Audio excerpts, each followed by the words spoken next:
بسم اللہ الرحمن الرحیم عن عبداللہ بن عمر رضی اللہ تعالی عنہ انہو قال من زرعہ القیء فلا قضاء علیہ ومن استقاء عمدا فلیقضی۔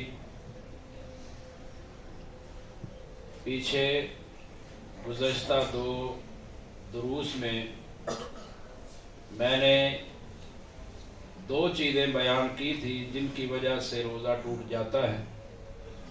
ایک چیز ہے کھانا اور پینا، اور دوسری چیز روزے کی حالت میں میاں بیوی کا ملنا۔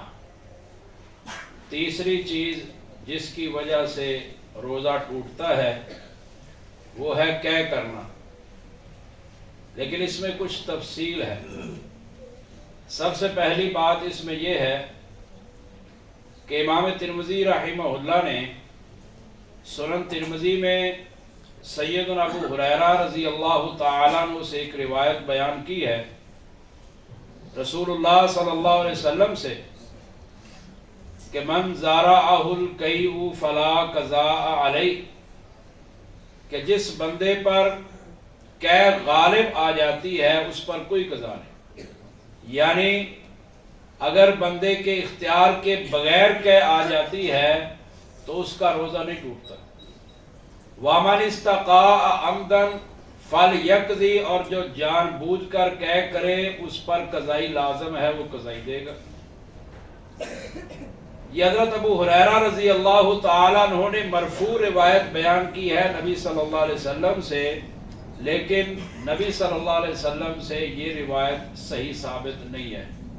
امام ترمذی رحمہ اللہ نے خود حدیث کے آخر میں لکھا ہے لا یصح اسنادہ، اس کی سند صحیح۔ اس میں ایک مدلس راوی ہیں، امام شیخ زبیر علی زئی رحمہ اللہ نے بھی اس پر جب کلام کیا تو انہوں نے اس روایت کو ضعیف کہا ہے۔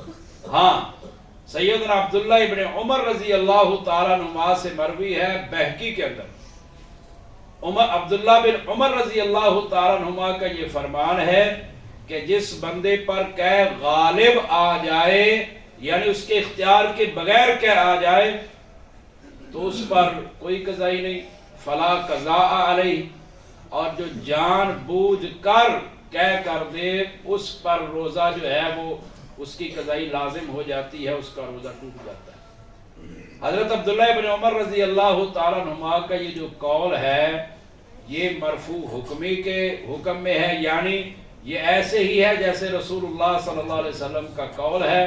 تو یہی اس میں راجح ہے کہ جو بندے کو اختیار کے بغیر قے آتی ہے اس سے روزہ نہیں ٹوٹتا، کوئی جان بوجھ کر قے کر دے تو اس سے روزہ ٹوٹ جاتا ہے۔ اللہ تعالی ہمیں سمجھنے کی توفیق عطا فرمائے۔